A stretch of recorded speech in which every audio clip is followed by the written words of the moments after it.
Welcome to the Kolbecast, episode 199. Thank you for joining us. Today we welcome Jason Craig to the Kolbecast, an author, homesteader, and homeschooling father, along with many additional interests and accomplishments. Jason talks to us about being a man, brother, and father in today's world, and the challenges that come along with that. We hope that you'll enjoy the show.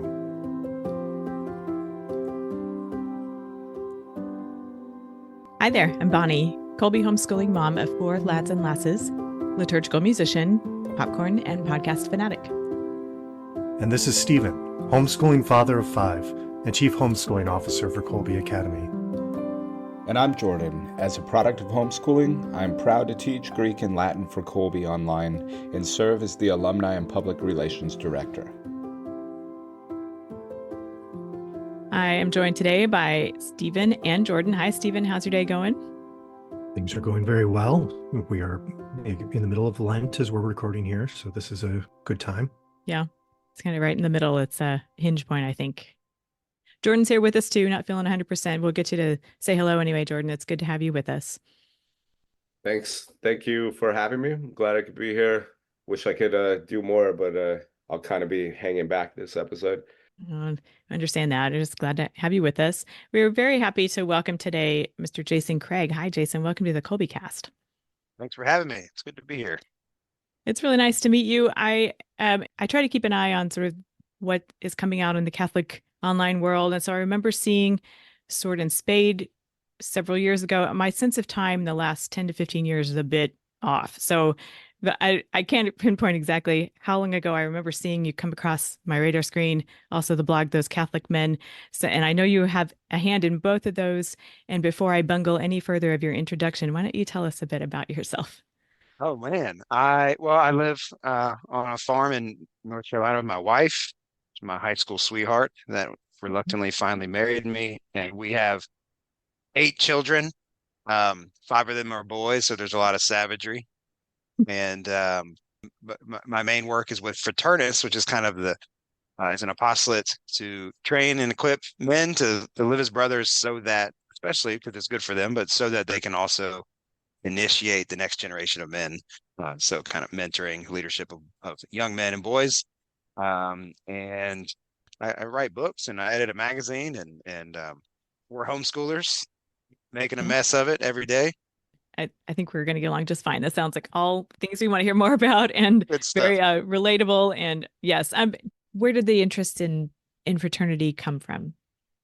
The focus on fraternity has been a theological and philosophical awakening for me personally, but it just it's the reality.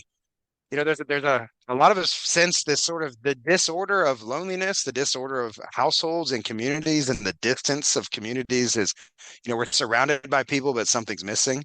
I think it was Robin Williams who said, loneliness is not being alone. It's actually being around people that make you feel lonely.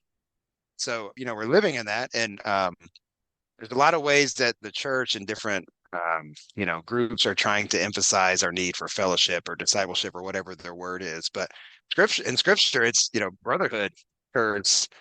Like after the book of Acts, the word disciple stops being used. It's not used past the book of Acts. It's only used twice in Acts. And after that is, but the word brotherhood or brotherly or it occurs over 250 times, according to my count.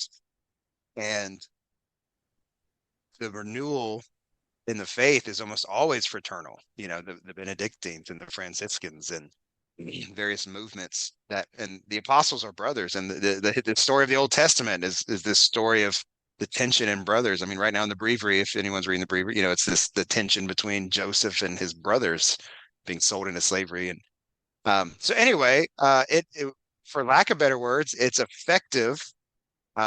Is an effective approach to apostolic endeavors, to the apostolate of Fraternus, but it's anthropologically, philosophically, theologically, it's also necessary. We are brothers. It's not a theme. By being baptized, we are brothers. And for most American men, that identity is not one that forms how they live and understand themselves. So they're not being who they are. So we're not theming. We're not like getting a youth group together and, hey, today's the theme on brotherhood. So actually, these men already are brothers, and we're challenging them to live sort of stick it, thumb the nose at both kind of the Marxist extremes of brotherhood without God, which is awful, and and then the other extremes of hyper individualism, which doesn't acknowledge that you actually, as St. Paul says, belong to one another. So anyway, it's very normal and native to Christianity, but not to us as American men particularly. And it doesn't matter how conservative or orthodox or traditional you are, it might not make you a good brother still. So that's what that's kind of our thrust. Sorry, that was a long answer.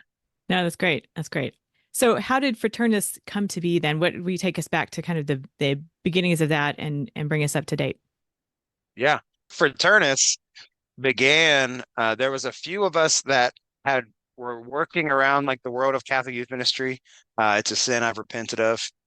And we were just looking at the facts. I mean, just the data itself, that the effectiveness, quote unquote, of like a program or something, whatever it is, however you're thinking about this, it's almost meaningless. Whatever we're doing is almost meaningless if there's not a man or a father involved in a young man's life, particularly. So just dwelling on this, why are we losing young men? It's because they don't have men in their lives. I mean, almost always, any faithful man will. You can ask him the question, "Who are the men that mentored you?" and he'll have an answer, because that's like how it worked. So we started Fraternus as sort of a program to like fix the boy problem by giving them kind of a boy, like rah man, like kind of a manly presentation of faith for boys. And that idea actually had to mature significantly as we discovered the boys weren't the problem, the men are. And then that was where it was kind of kept going backwards, that wow, if you want to make boys into men, that requires a brotherhood of men to do that work together. So Fraternus kind of matured into emphasizing and providing sort of the framework and the philosophy for those guys. So that, we were founded in about 2008, and we're kind of under the radar. We're not big Catholic media people. I mean, we have the magazine and such, but no YouTube channels or anything like that. But the impact, the effectiveness of Fraternus, which is the fraternity of these men. I mean, some of the dioceses where we are, there's 12 vocations out of, just a small little area. So the effectiveness is really amazing. Yeah. So anyway, that's 2008. That's where it started. Started to fix the boy problem, turned out to be a man problem. And here we are today. So now we, as an organization, we pretty much focus entirely on giving men this kind of vision of the apostolic life and their own identity. Okay. And what does that look like, practically speaking? See, that's what everyone always wants to know. How do you do it? When the guys say, they want to contact us and purchase a product that'll fix their problem. And like, what are you doing? And I'm like, we're not doing anything that you can't do, which is just a weekly meeting, studying the virtues, eating a meal together, but it's really the conversion that we're calling them to actually treat and be brothers with one another. But the framework, the structure is weekly meetings. It revolves around learning the traditional 7 virtues, and studying them. And then the program through the weekly challenges basically builds out a pretty standard, well, not common, but standard devotional life. And, it begins with receiving communion in a state of grace, which is actually a great place to start in a lot of places. Like regular examination of conscience, daily prayer, daily rosary, regular reading of sacred scripture and holy reading, and so on. And so that happens over a weekly meeting. And then a couple times a year, the groups go camping, because every man group's going to go camping. And then we have a summer thing that we call ranch. About 600 fathers and sons come together, and it's pretty impressive. I defy you to find anywhere else in the church where such a big group of men and boys are in the same room pursuing the same thing, which is very uncommon. Typically, we cordon them off from one another. One of them goes to well, honestly, we send our young men off with the women and the mothers at youth group camps, and then the men don't do anything or go to something else. But that's how we just study the virtues, eat meals together. That's all we're doing. It's very simple. Is it parish based? It is parish community based? Yeah. Okay. Yeah, actually, so we will be launching this in the coming year, a way for community to kind of start cultivating the idea of doing Fraternus locally, like in their community, without, I don't mean apart from their parish, but the Fraternus chapters are actually structured to be partnered with the parish itself. So we're kind of an official institutionalizing of it, and there's good reasons to do that. But we also are beginning to provide, and that's what Sword Spade Magazine provide some of this, as they call it, content and kind of philosophy that we want more communities and parents particularly and fathers particularly really uniting, particularly around efforts of the formation of their children. I mean, you guys know, I'm sure you say this in the Colby, that education is a communal effort. And unless dads are on board, it's kind of an uphill battle a lot of times too. I'm a little curious with the farming homesteading. Which came first, the Fraternus sort of for you, the Fraternus sort of thing, or was it the homesteading? No, I did grow up kind of a blue collar, like that's why I like Jordan's book. Actually, I grew up shooting BB guns at people, like he did, throwing sticks at one another. But Yeah. I did not grow up farming or on a homestead, and it was when I was getting my graduate degree. I was basically studying, 'cause I was working for Fraternus at the time, and I was studying, what happened? Why is it so hard? Why are we doing this? What is with this male boy formation problem? And, that does inevitably lead to the fact that, the Industrial Revolution and technological revolution and the severing of work as a kind of a form of initiation for young men, um, the loss of that has not been replaced in our society. And so it leaves you to the romantic dream of integrating your family with work on the land. And um, for a lot of people, that is actually a dream that ends in disaster and failure. Um, I have a book coming out. It's called Liturgy of the Land, Cultivating Catholic Homestead. It's actually kind of a warning book to people that if you want to start a homestead or farm, it's actually a conversion that you might not be willing to make.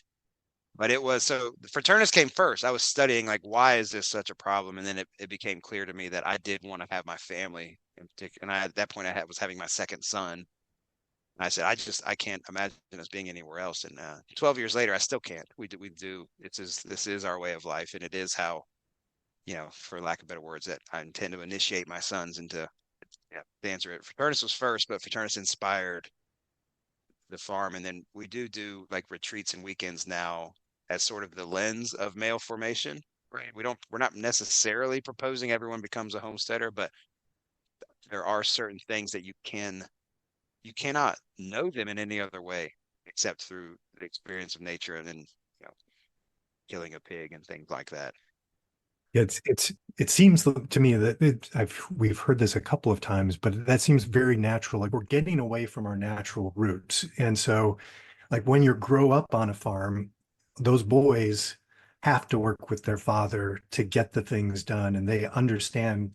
I mean, there's just time spent together. And then even when you're talking about community, it's like, I did grow up on a farm, but I grew up in a real rural community in Wisconsin, which was like a generation behind everybody else. And when you need to haul a bunch of wood, what did you do? You got your guys together, and on a weekend, you just went and sawed wood and hauled it, and everybody had to come together and work. And then you, of course, have your meal and spend some time together.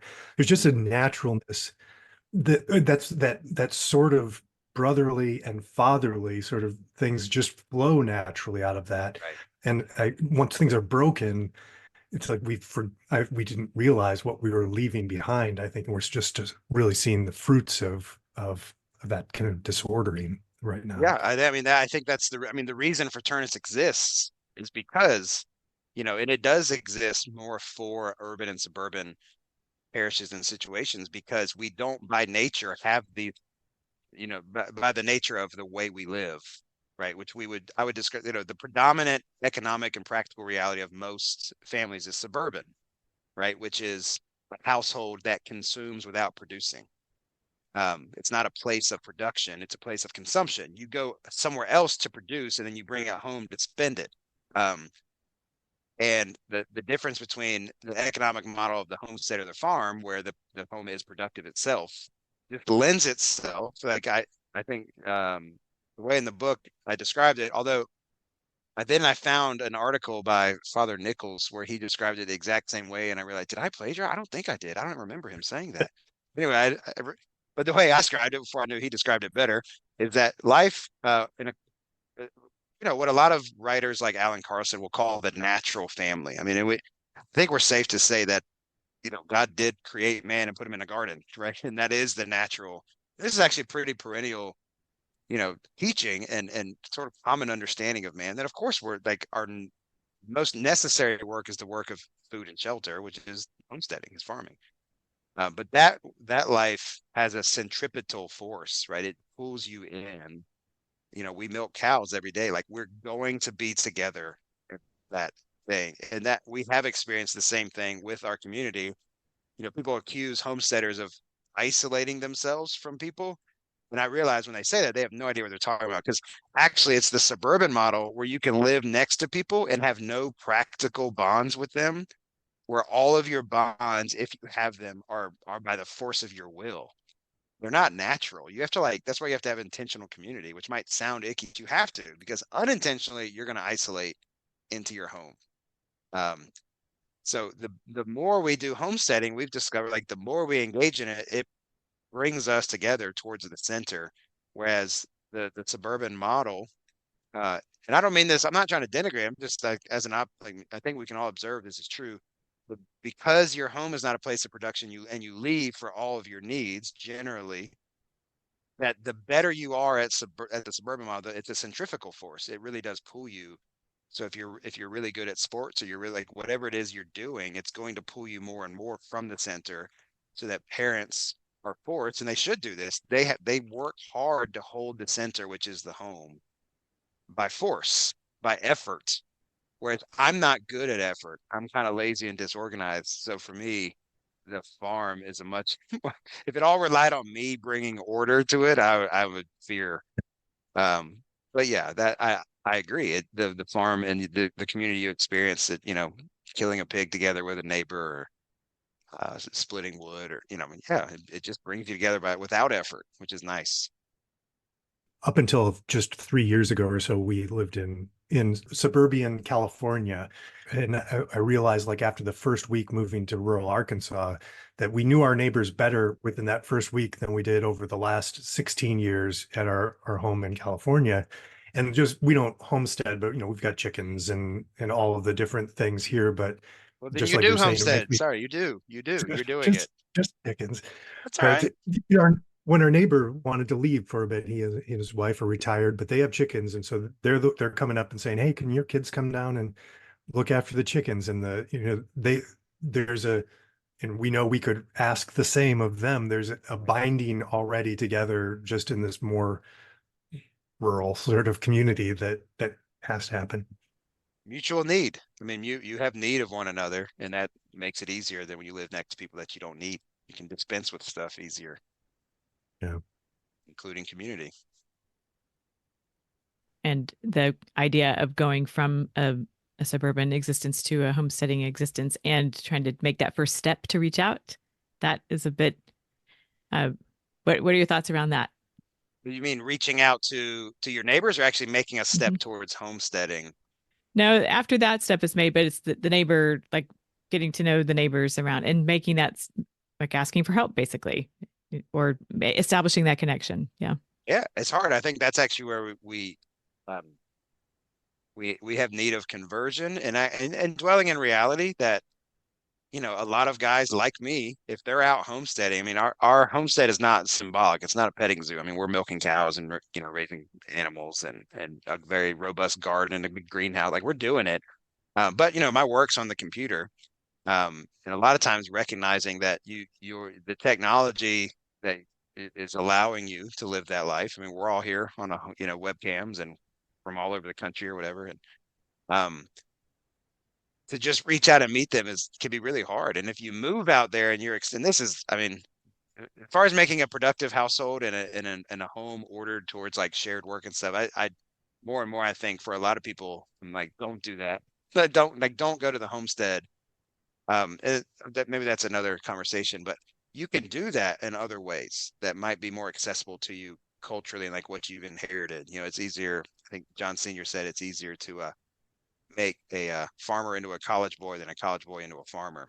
So it might be hard, but as far as getting to know them, I think actually sharing in the economic reality of the area is really great. And there are, you know, these little rural associations and farmer meetings and like they have these things, and there's the, you know, the feed store down the road, and just ask for help. Like you'd be amazed at, you know, people that have wisdom. I mean, the people I met just doing pigs, you know, where the feed store and how do I make this thing dead and on my plate? And you know, there's just all those opportunities for asking for help, doing something.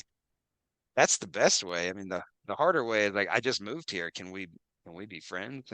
They're probably skeptical of you. They'd probably rather not be your friend, you know, for a while. You're new. Yep. Take some time. I re- Okay. Yeah. It's one of the things I'm not particularly good at, but I realize more and more that it's because I don't interact because I don't want to be a burden. But the nature of relationship is that you are going to be a burden if you are going to have a relationship. I mean, I mean, even if you just want to go as far as we're fallen people, it's not always easy to like somebody when it's not always easy to like me once you get to know me. I mean, there's bad times and there's good times, right? But any sort of friendship is going to involve that being a burden. And so it's kind of getting used to that a little bit, which I'm not great at, but understanding that people actually like to help, though, it turns Yeah. out they like Yeah. to be relied on or needed for something. Yeah. This is why the radical individualism of today is made possible by technology, right? We displace our need for one another. And then we sit around twiddling our thumbs, wondering how we can connect better, right? It's like, well, you kind of liberated yourself from one another, and then you realize I kind of liked when we needed one another. But then we're stuck with these weird conversations, which how can we need one another more?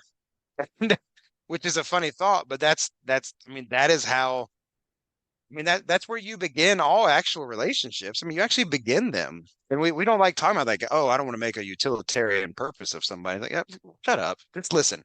You're born unable to feed yourself. You have need of someone. And then you work naturally in an economy to produce, you know, natural goods. Then you realize, oh, I can't make everything and I need other people. And then you get, you know, intertwined with exchange. And before you know it, you have a village, right? I mean, that's just what village is not this is why these gated communities that are called, you know, such and such village. I'm like, that is such an affront to what a village actually was, which is, you know, the greatest achievement of Christendom is the village in my mind. That where God is at the center and everyone around it is economically bound to one another, and these networks of guilds and things where like if you mess up, you know, they're not going to pray for you when you're in purgatory or something. We've liberated ourselves from one another, and then we say things like, well, I don't want to be a burden. And it's like, this is literally the life of mercy. I mean, as Aquinas talks about mercy, he says you have to see what the deficiency is in your neighbor in order to fill it. We actually can't even be merciful unless we recognize, right? You can't feed a man that doesn't need food and call it mercy. You can feed a man that needs food and call it mercy.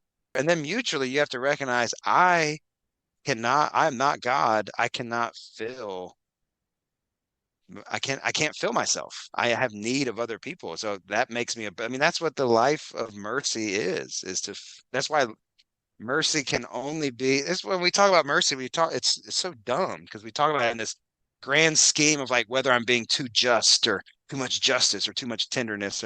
It's like, no, it's filling the needs of people in front of you. That's what an act of mercy is. Instructing the ignorant. You got to know they're ignorant.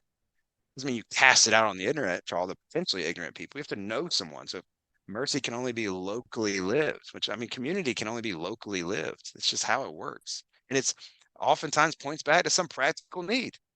I don't know how to wire an outlet. Oh, never mind. I got YouTube. You're right. I got, you know, and then we displace our need for community with YouTube. And then we get done with the outlet and we go, man, I'm so lonely now. Mm. I should take a selfie with my outlet. Get some followers online, right? That's all right. All the people loving you. I will share it. There's other sharing. I'll share it online. You know how you know when you're sharing something when you have less of it. When you share it online, it's because you're showing it. You're not sharing anything. You're showing it. That's a good point. You've made references to your homesteading life. Also, the work that you do with Fraternus and Sword and Spade. I'd love to just hear more about like how you're making all this work. You're homesteading, you're homeschooling, you're building these communities, a community, making connections, you're helping brothers find each other and build up that brotherhood. How are you making all that? How's that go? Yeah, the way to accomplish so much is to do all things poorly, and then Okay. you don't have the burden of completing any of those projects. No, I'm part of a team of people, um, and a lot of that is basically proposing some of the same ideas, and just under different logos and in different formats. I mean, that's what I mean. Our underlying thrust behind all of these things would definitely be sort of the idea, the anthropology of rites of passage as a lens of human formation, um, and the need that when somebody is to form them is to mature them, is to invite them and initiate them into an existing culture, an existing in case of Fraternus, an existing fraternity. Actually, in the case of the church, and is an existing, this is why you can't baptize yourself, right? You're brought into a body when you're initiated into the church. So that's kind of the lens all of these things occur. For me, I'm hugely blessed and graced that a lot of these things intersect quite simply and easily, right, through my farm and household. We're able to propose these ideas and share them in appropriate ways without making, we refuse.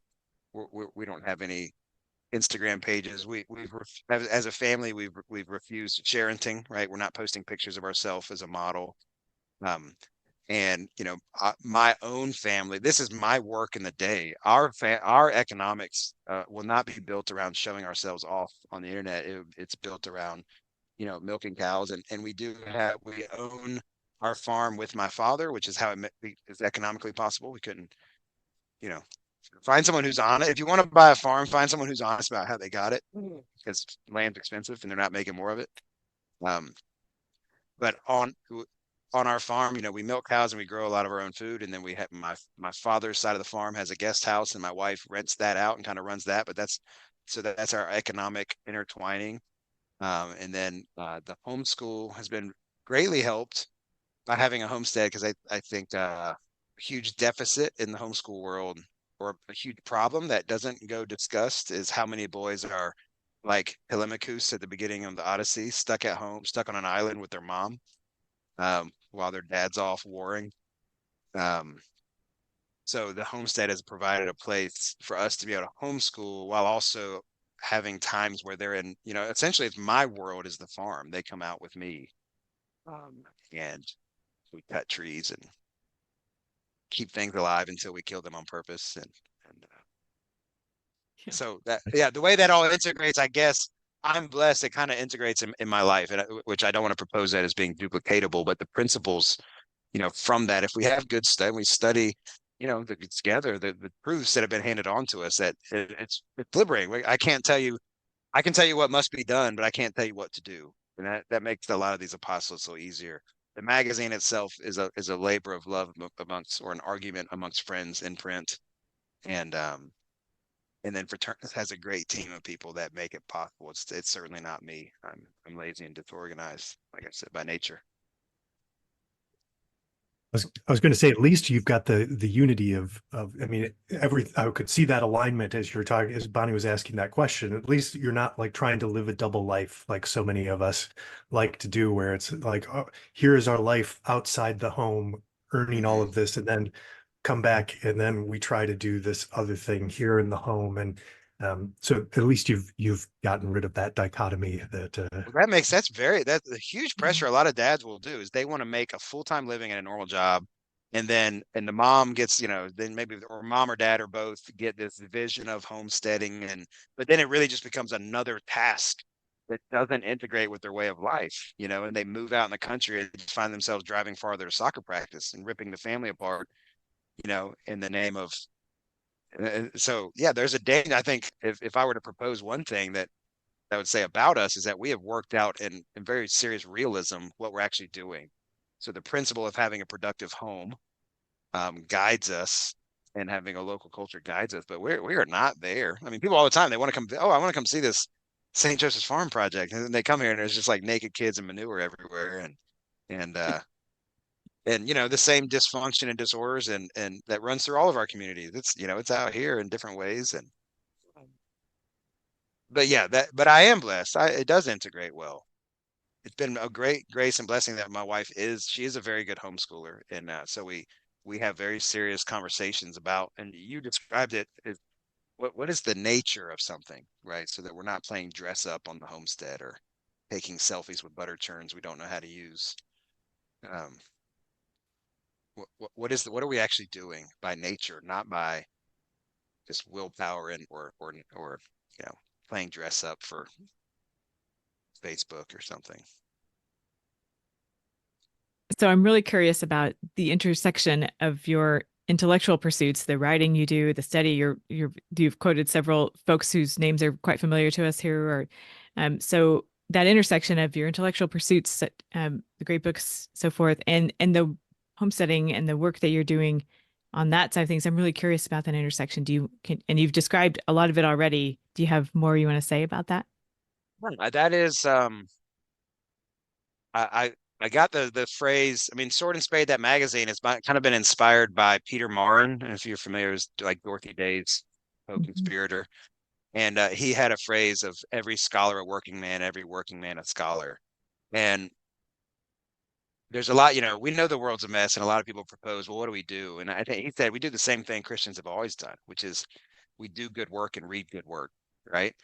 Um, and so the magazine, for example, we try to be intellectually serious in what we're challenging, but it's always most of the authors, it makes it more work editorially, but most of the authors are like what we describe as people in the trenches of really working out how these things look while being very serious about the intellectual side of it. So that is, I'm glad you picked that up. Yeah, I guess we take the intellectual life very seriously, without also without trying to intellectualize life completely. So having it grounded, and I mean, I presume maybe you're talking like John Senior. I mean, he's kind of a guiding star for us. His sort of gritty realism is definitely in our own home, and then what we propose and these various books and materials. But I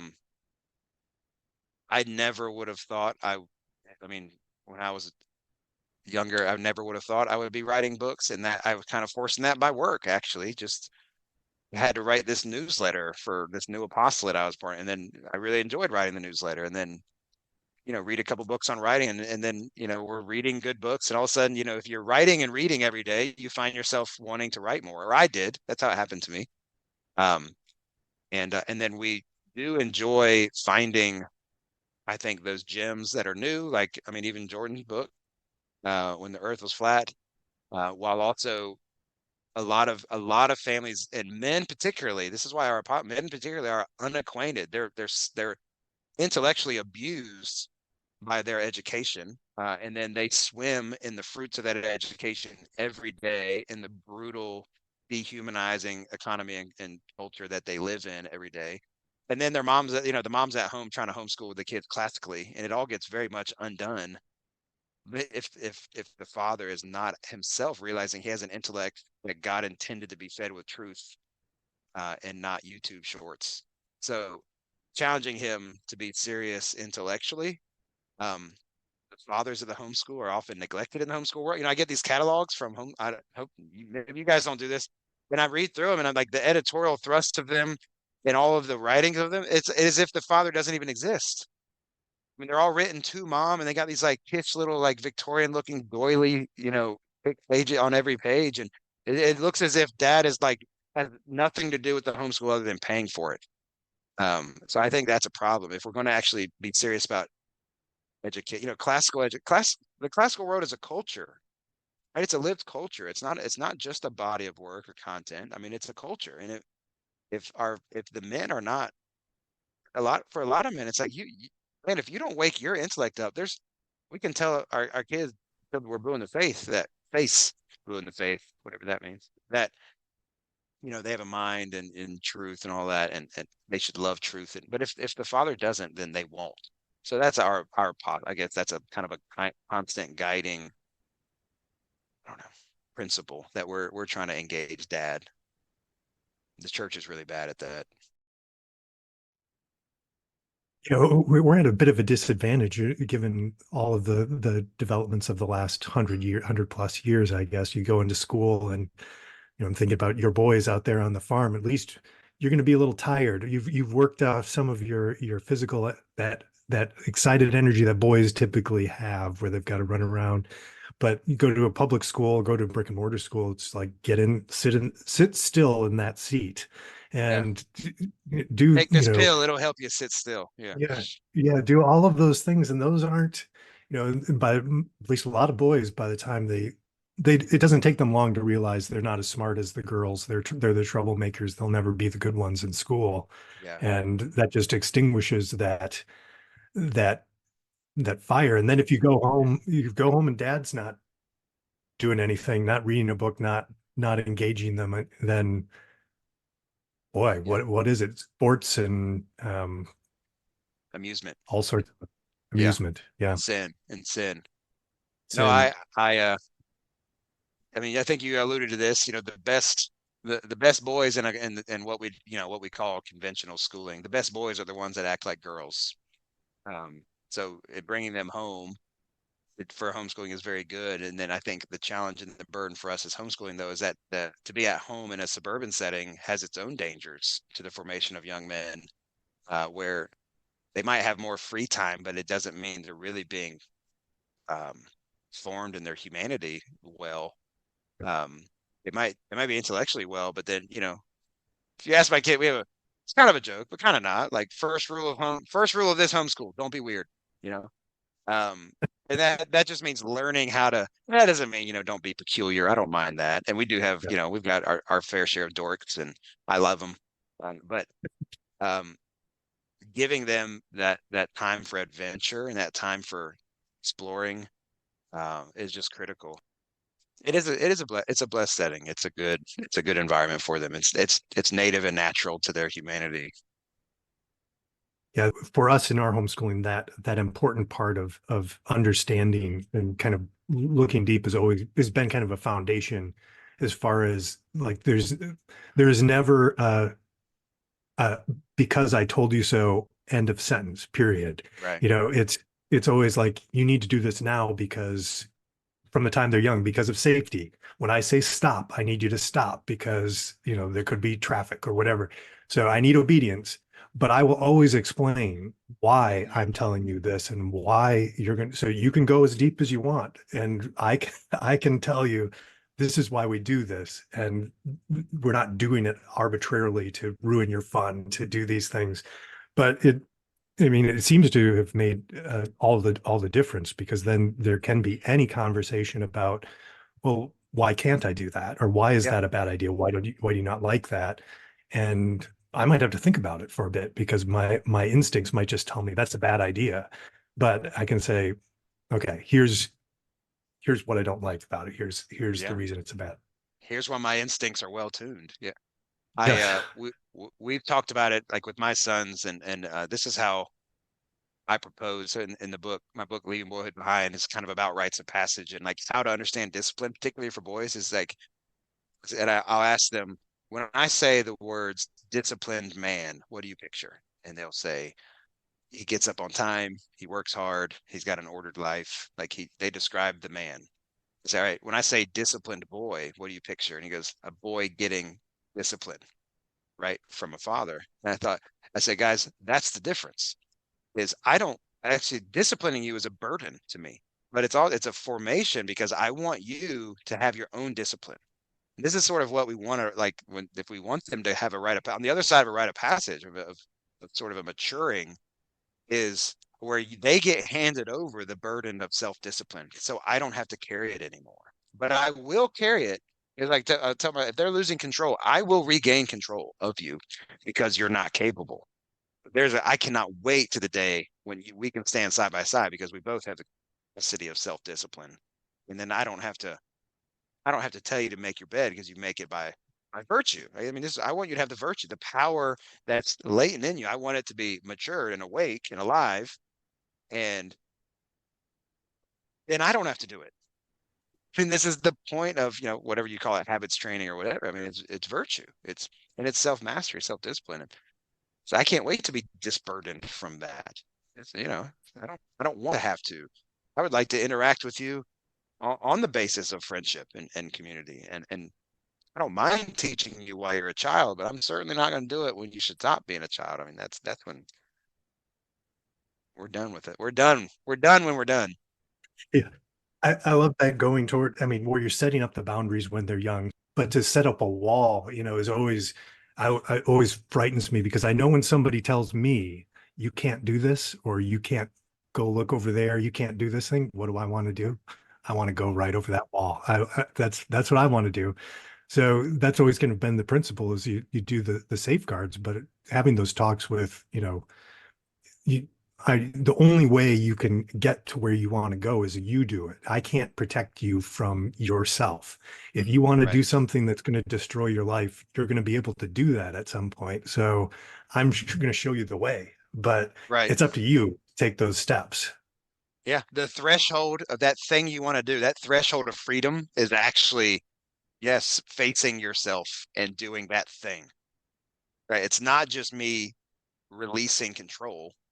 It's actually giving you the threshold to cross so you can just spiral out like an idiot, especially for boys. I hear with some frequency some sort of statistic about how little engaged most parishioners are in a given parish. It's a very slight percentage of them are engaged in the life of the parish or whatever. So how do you enter into that? How do you answer skeptics or reluctance or folks who are like, yeah, I'm just not willing to engage? Or if the loved ones of someone who is of that attitude, who they would like them to be, how do you kind of Yeah. enter into all that? Well, for us, a lot of people come to us because they sense the problem with like men and young men and they want a solution. So in some ways, we don't have to convince people that like there's a problem. But Yeah. to your point about, yeah, but then how do you engage them? The good thing is when it's not a youth group, like men don't volunteer to help with youth groups because it's not really natural to them, right? It's like there's a reason men don't run daycare very often. Like, and if you ever drop your kid off at a daycare and it's run by a bunch of like 20-year-old men, like you're like, I don't think so. Um, and that's a good intuition, right? So there's something Yeah. unnatural, but men do actually desire and need brotherhood with other people. They have a need for that. And sometimes you can hook them with that. Which, because by the way, the success of the program, if you get a bunch of dads to get on board, you got 30 dads in a room and say, hey, we're going to do this. Like the mom, like everyone's a buzz, like, wow, something's really happening. Mm-hmm. If you can get the dads going, then like the impact is massive. And it's just like, oh my gosh, we've been pulling teeth to trying to get you on our core team or whatever. And now you're doing this. Like, well, yeah, because we actually don't treat men. We don't entrust. The church people keep saying, well, the parents are the primary educators, but everything we do shows that we don't actually believe that. Parents are actually the primary educators. You would assess the parents on how their education is going. Instead, parents are the primary educators. Please drop them off at CCD with our trained catechist at 6:30 on Sunday. So who's the primary educator here? When have you formed the dad? So we don't operate in accord with what we say is true, which is a huge problem. We're contradicting it. But if the dads are actually engaged, you entrust them with actual responsibility. And then the other thing that makes it a little easier is that every man, he might not get on board with everything we've said prior to this when it comes to the intellectual life and this and that. But every man, you know what he wants? He wants to be a good dad. Like even a deadbeat dad that knows he's a deadbeat dad would kind of like to be known as a good dad. He might say, oh, come on, I didn't fail all the time. Like they want to be a good dad. So that's a pretty easy hook. And if you can grab them there and grab them in with probably their loneliness or maybe they're stuck in the mire of some sin and they know they need accountability and they want to be around other guys, that's another helpful thing. But then you actually just have to hand it over to them. Um, a lot of efforts at getting them involved is where, like, honestly, like the moms or the staff of the church, like, kind of make up their job description and then hand it to them and say, don't you want to volunteer for this, our program? And they're like, no, that's awful. Um, it doesn't work.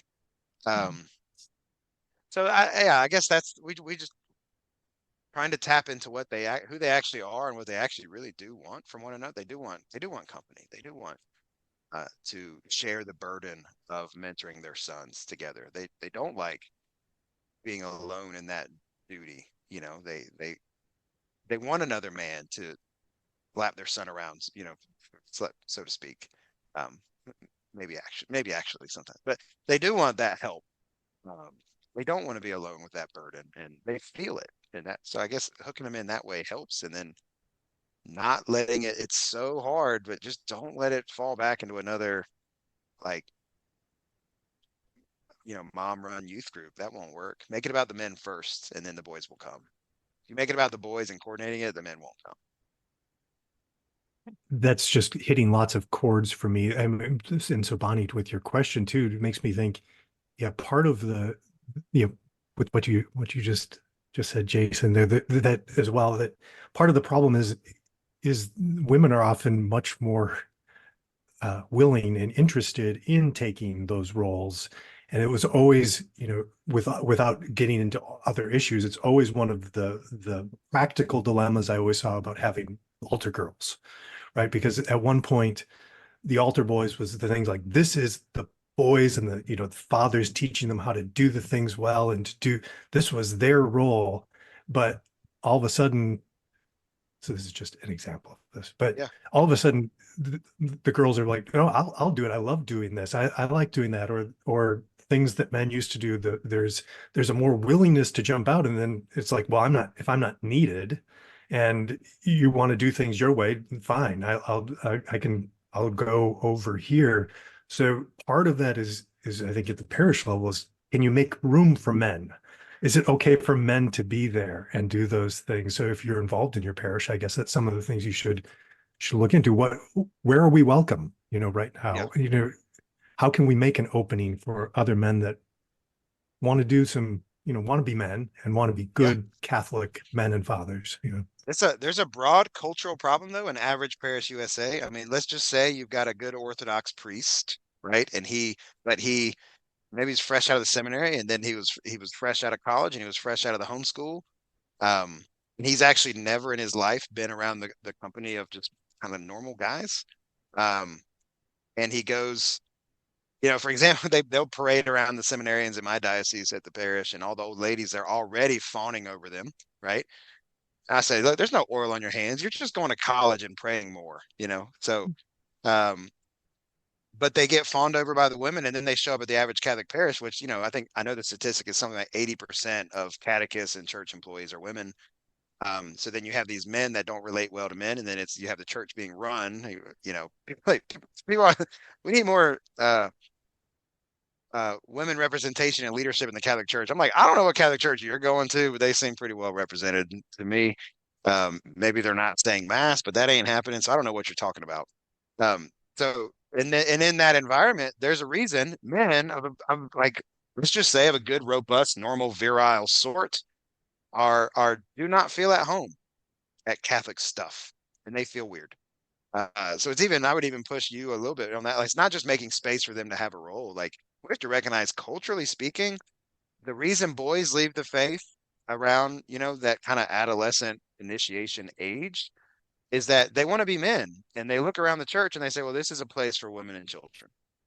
You know, so I need, and because where they go find men, or they become obsessive about sports, or on the worst side, they, you know, maybe they join like those people, the LGBT, whatever, but you know, they're probably going to find some like shared group of guys. Maybe they have a gang mentality, so you know, immature fatherless form of brotherhood is a gang. But they're going to go find some replacement. I mean, unless they just find it digitally in video games and stuff, which that's a whole nother. Simulated reality is different from a disordered reality, but um, it's a broad cultural problem in the church. It just, and then of course we have the other swing. I mean, the only thing worse than a wimpy Christianity is a machismo Christianity. And, we've got these guys that are just like, kind of trying to brand like being a modern, like, gun obsessed gym rat or something. Um, and just like kind of branding it as Catholic. And that's not the answer either. I mean, it's Christ, right? I mean, Christ, true God and true man, in the way that Christians have lived, which is that actually has more to do with, strength and mercy at the same time. I mean, this is why Christendom produced the gentleman. No other religion gives us the gentleman capable of fighting the knight. Many good points there. Yeah. So you've mentioned Jordan's book a few times. That's actually how we came to be connected. And you've mentioned a few of your books that you've written. Will you say a bit more about your writing and the books that you have out and that have coming out soon, Sword and Spade, things like that? Yeah. So Sword and Spade is sort of the ongoing content, and we of a magazine, and that is the spirit of it is very much that every working man a scholar, every scholar a working man, the real tangible experience on the ground. I mean, like the example I use with most if we're doing an interview is, on the issue of festivity. It's the fact that, we have some of the wealthiest and most mobile Catholics that have ever existed, and the fact that we're not celebrating solemnities as church law mandates and closing our businesses is absurd. So we'll have businessmen describe how they do that, how they close their business and pay their employees and count the cost of that sacrifice. There's no festivity without sacrifice, Joseph Pieper tells us. The books I have out are listen, Leaving Boyhood Behind. There's a second edition coming out, and now that I've had to redo the first one, you get embarrassed. It's like reading your thesis or something. But that is about sort of the anthropology of rites of passage as applied to kind of Christian formation as a whole for boys and for men. And the proposal there is that, insecurity is what you're born insecure, right? Because you're born vulnerable, and that to become a man is to be secured as a man, and that a lot of the problems, the man crisis today, is not in the accoutrements that, men aren't dressing right or speaking well, but actually they're deeply insecure because they never left their boyhood effectively to join the men. And then I have a book out called the Traditional Virtues according to St. Thomas Aquinas, which is, sorry, it's an embarrassing title. It's just that's what sells, with Pan Press. But that's a study for men, and that was actually written with fathers and sons and small groups in mind. That there was no need for another book written about virtue and Aquinas. And I'm not the man to write that anyway. But it is written in a form to be discussed and to give, families and men kind of a common language and understanding of the virtues via Aquinas. And then I have a a book it'll be out. I don't know I think you can order it now, but it's out in April, called Liturgy of the Land: Cultivating a Catholic Homestead. That is kind of about the philosophical conversion necessary for homestead, but then also some very practical. We do an analysis of the economics of homesteading, meaning of true economics of that, the management of a household, and why you might want to consider some. Potatoes are really hard and cheap, so maybe don't grow potatoes, but lettuce, things like that. Very practical from a household perspective, instead of kind of the blatant, like, just like capitalistic perspective of like Joel Salatin's writing, so which is good, but it's just like people are either trying to like make money from the farm, or they're just trying to brand themselves with a homestead, and like neither one of those is really probably healthy. So that's what that book's about. I think that's all of them. Oh, and I didn't write all this, but there's a new one with Sophia that I contributed to, Sophia Institute, on localism, that's forthcoming, and that's an exciting. I was just perusing through that. They're kind of trying to rebrand distributism as localism, which is maybe a little more palatable. Okay.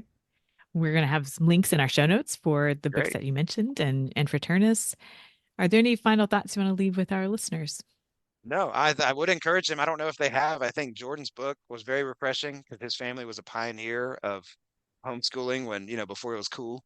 And also, I think that book represents the way that we read the Little House book.